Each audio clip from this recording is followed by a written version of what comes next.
नमस्कार दोस्तों, काफ़ी दिनों के बाद आज ये वीडियो अपलोड कर रहा हूँ और इसके साथ इस वीडियो के माध्यम से मैं आपको एक नई वैकेंसी के बारे में बताऊँगा, क्योंकि उस वैकेंसी को मैंने भी खुद क्लियर किया हुआ है। तो मैं आपको बताऊँगा कि एक जेजे करके वैकेंसी आती है दिल्ली हाई कोर्ट से, ठीक है, जूनियर जुडिशियल असिस्टेंट, जिसके बारे में आपको मैं एक ब्रीफ इन्फॉर्मेशन कम टाइम में और ज़्यादा से ज़्यादा चीज़ें बताऊंगा। और साथ ही मैंने इस एग्ज़ाम को निकाला हुआ है, इसका प्री मेंस टाइपिंग में जाके मैं बाहर हुआ था, और टाइपिंग में क्यों बाहर हुआ, कैसे हुआ, और आप क्या कर सकते हो जिससे आपकी टाइपिंग बेटर हो जाए। और आप मान के चलो कि इस पेपर को अगर आपको निकालना है तो इसके लिए सबसे बढ़िया आपकी इंग्लिश होनी चाहिए। अगर आप की इंग्लिश अच्छी है तो आप इस पेपर को निकाल दोगे। क्यों? क्योंकि इसका जो प्रीलिम्स होता है उसमें 45 क्वेश्चंस केवल इंग्लिश के रहेंगे। इसके अलावा जो आपका इसमें डिस्क्रिप्टिव पेपर होगा वही आपका मेरिट बनाएगा, ठीक है। इंटरव्यू होगा, उसमें नॉर्मली चीज़ें पूछी जाती हैं, ऐसा कुछ नहीं कि बहुत हाई लेवल का इंटरव्यू हो, ठीक है। तो मैं आपको इसके बारे में छोटी सी जानकारी दूंगा और कैसे तैयारी करोगे आप, कब इसका एग्ज़ाम हो सकता है, मैं मेरिट में कहाँ पे बाहर हुआ मैंने आपको बताई थी। वैसे कि मैं टाइपिंग से बाहर हुआ था, प्री मैं कैसे निकाला, मेंस कैसे निकाला, मैं आपको सारी चीज़ें बताऊँगा इसके रिगार्डिंग, ठीक है। तो सबसे पहले मैं शुरू करता हूँ कि इसको जेजे शॉर्ट फॉर्म में बोलते हैं, जूनियर जुडिशियल असिस्टेंट, जिसमें कि टोटल कितनी वैकेंसी आई हुई अपने पास 152 वैकेंसी आई हुई है, ठीक है। 62 अपनी आई है जनरल से, ईडब्ल्यूएस से, ठीक है, ओबीसी से, एससी से और एसटी से, इतनी इतनी करके वैकेंसी है, जिसमें ये लेवल 6 की वैकेंसी है, ठीक है। अभी ये लेवल 6 की हुई है, जब ये लास्ट टाइम पे आई थी तो 22-23 में ऐसी कुछ आई थी, 22-23 के आसपास में, एग्जैक्टली मुझे याद नहीं है। तो उस टाइम पे ना ये 4200 ग्रेड पे नहीं होती थी, उस टाइम पे ये 2800 ग्रेड पे ही हुआ करती थी, ठीक है। उसका केस चल रहा था कि 4200 करना है, तो ये 4200 ग्रेड पे की। अब 4200 ग्रेड पे का बेसिक पे क्या होता है, 35,400 होता है, ठीक है। 4200 ग्रेड पे का बेसिक पे 35,400 होता है। तो मैं आपको एक ब्रीफ आइडिया बता देता हूँ कि इसमें कितनी आपकी ओवरऑल सैलरी बन जाएगी, ठीक है। तो ये 35,400 तो आपका बन गया बेसिक पे। इस पर जब आप ज्वाइन करोगे तो अभी मान के चलो कि 60% डी ए अब आ गया है, ठीक है। अभी अब नेक्स्ट मंथ से मिलना शुरू हो जाएगा, ठीक है, मार्च में एप्लीकेबल भी हो जाएगा आई थिंक। तो ये 23,364 रुपये तो इसका डीए हो जाएगा, ठीक है।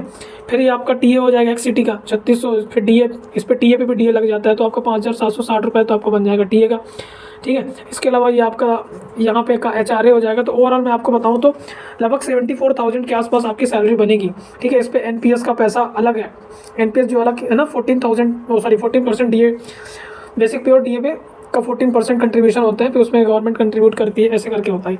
तो ओवरऑल आप मान के चलो कि आपकी सैलरी ना यहाँ पे 72,000 के आसपास बनेगी। तो एक हैंडसम सैलरी है, 72,000 कम नहीं होता है भाई। तो अब मैं इसके लिए बताऊंगा कि आपको सबसे ज़्यादा फोकस किस चीज़ पे करना है। सबसे ज़्यादा फोकस आपका इंग्लिश पे होना चाहिए, ठीक है।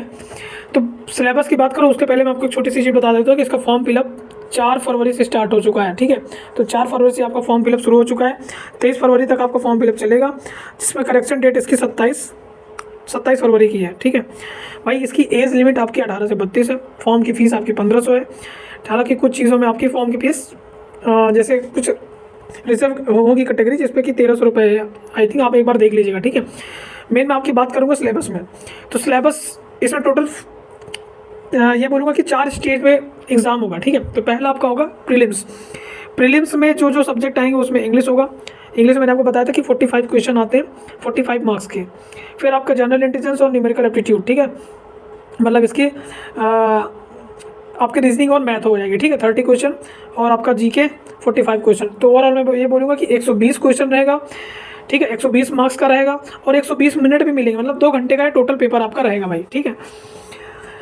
अब इसमें ये बताओ कि निगेटिव मार्किंग होती है, बिल्कुल होती है, 0.25 की निगेटिव मार्किंग होती है, ठीक है। और इसका क्वालिफाइंग नेचर का होता है, और ये 60 मार्क्स इसका जैसे इसने बना के रखा है कि क्वालिफाई हो जाएगा 60 मार्क्स में, ठीक है। ये जनरल कैटेगरी से, और रिजर्व जो कैटेगरी होती है उसमें 54 मार्क्स ये इसमें दे रखा है। और जब मैं लास्ट टाइम क्वालिफाई किया था तो इसमें मेरे लगभग 78 या 80 के आसपास मार्क्स थे जो कि क्वालिफाई था। इसकी कट ऑफ भी ऐसे ही कुछ गई थी, ठीक है, 60 के आसपास ही इसने ले रखा था जब लास्ट टाइम इसने प्रीलिम्स क्वालिफाई करवाया था। तो प्री आपका जो होगा वो क्वालिफाइड नेचर का होगा, फिर उसके बाद आप बैठोगे मेंस के लिए, ठीक है। तो डिस्क्रिप्टिव पेपर है ये, डिस्क्रिप्टिव सुन के बहुत ज़्यादा आपको डरना नहीं है भाई, ठीक है, क्योंकि इसमें आएगा ऐसे, मैं आपको बता दूंगा ऐसे कैसे पढ़ना है, किस तरीके से पढ़ना है, सारी चीज़ें मैं आपको बताऊंगा इसके रिगार्डिंग, ठीक है। जिसमें से आपको 250 वर्ड्स का ऐसे आएगा, आप आराम से कर लोगे यार, टाइम आपके पास सफिशिएंट रहेगा इसमें, ठीक है ना। 1 घंटे का पेपर होता है, आराम से हो जाएगा। उसके अलावा आपका ये हाँ ऐसे आपका 40 मार्क्स का रहेगा, ठीक है। 250 वर्ड्स करने होंगे, एक लेटर आपको लिखना होगा, ठीक है। तो लेटर आपका 10 मार्क्स का रहेगा। तो ओवरऑल इसमें मतलब ये राइटिंग पर्पज से आपका 50 मार्क्स हो गया। फिर ग्रामर आपकी आ जाएगी, एक ग्रामर होता है और एक होता है आपका ट्रांसलेशन। तो ग्रामर आपकी 30 मार्क्स की आएगी भाई, प्रॉपर ग्रामर आती है, ग्रामर मतलब प्रॉपर ग्रामर आएगी इसमें, ठीक है। इसमें आपका सब्जेक्ट और एग्रीमेंट के भी क्वेश्चन पूछ लेगा आपसे, कुछ प्रीपोजिशन के क्वेश्चन पूछ लेगा इसमें आपसे, और भी अलग अलग चीज़ें इसमें पूछ सकता है। तो ग्रामर के लिए मैं आपको 1-2 बुक सजेस्ट कर दूंगा, उससे आप ठीक है। तो अपना रूल्स पढ़ लेना थोड़ा बहुत, तो आपका आराम से ये निकल जाएगा। आपकी इंग्लिश अगर अच्छी होगी तो यार वैसे भी आप कर लोगे, ठीक है। इसमें इतनी ज़्यादा डरने की चीज़ नहीं है। और ट्रांसलेशन इसने लिख रखा है। तो भाई ट्रांसलेशन का मतलब ये नहीं कि लंबे चौड़े इसमें ट्रांसलेशन आते हैं।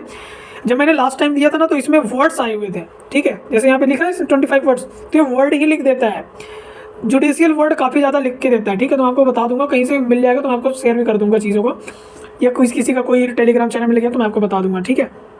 तो 25 वर्ड्स इसमें मैं आपको मेंशन करके मिलेगा, और 20 मार्क्स का होता है ये। तो 50 मार्क्स का ये हो गया, मतलब ये आपका 50 मार्क्स का प्रॉपर राइटिंग वाला, और 50 मार्क्स का आपका ये ग्रामर और ट्रांसलेशन का, ठीक है। ट्रांसलेशन क्या बोलूँगा मैं, हाँ ट्रांसलेशन बोल सकते हो, इसमें वर्ड्स आएंगे, ठीक है। जैसे मैं आपको बोल दूँ कि थोड़ी देर के लिए कोई वर्ड हो गया कि न्याय, ठीक है, तो आपको उसमें लिखना पड़ेगा, ठीक है। न्याय का इंग्लिश क्या होता है, जस्टिस। ऐसे कुछ हिंदी से कुछ इंग्लिश से आएंगे लिखने के लिए, Hindi to English and English to Hindi, इस तरीके से आपको वर्ड्स दिया होगा जो कि आपको करना पड़ेगा, ठीक है।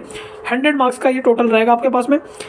और भाई आपकी मेरिट यही डिसाइड करेगा, ठीक है। ये आपकी मेरिट डिसाइड करेगा, बिल्कुल डिसाइड करेगा। 50% वैसे तो जनरल का क्वालिफाइंग होता है, ठीक है, और 45% रिजर्व कैटेगरी का इसमें लिख रखा है, पर मेरिट आपके यही बनाएगा, जितना आप इसमें ला सकते हो ले आओ। उसके बाद इसमें जो भी पास होंगे 1/6 टोटल पास का आपको लेगा। ये किसके लिए, ये जाएगा टाइपिंग के लिए। और टाइपिंग भाई इसकी बहुत टफ होती है। अगर कोर्ट का एग्जाम निकालना है तो टाइपिंग आपको आप अभी से शुरू कर दो टाइपिंग के लिए, क्योंकि मैं टाइपिंग से बाहर हुआ था, और मेरी सबसे बड़ी गलती ये थी कि मैंने फोकस नहीं कर पाया था उस टाइम पर, क्योंकि सीजर का पेपर था, तो मैं सीजर के चक्कर में इसमें ज़्यादा टाइम नहीं दे पा रहा था, ठीक है भाई। तो इसमें 10 मिनट का होगा टोटल टाइपिंग। और जब मैंने दिया था लास्ट टाइम ना, तो ये ऑफलाइन मोड में हुआ था, मतलब एक पेपर में हमने ना पैसेज मिल गया था और उसको टाइप करना था MS वर्ड में। लेकिन इस बार ये कंप्यूटर पर करवाएंगे, ठीक है, जितना मुझे पता है। और अगर इसमें कुछ चेंजेस होता है तो मैं आपको फिर से बता दूंगा। और इसकी टाइपिंग बहुत ज़्यादा मस्ट इस वजह से, क्योंकि इसकी ना एक्यूरेसी आपको बहुत मेंटेन करना है। तो आपको टाइपिंग कैसे करना है इसके रिगार्डिंग में फिर से एक वीडियो में बना के बता दूंगा, ठीक है। तो 97% इसमें एक्यूरेसी मांग के रखा हुआ है।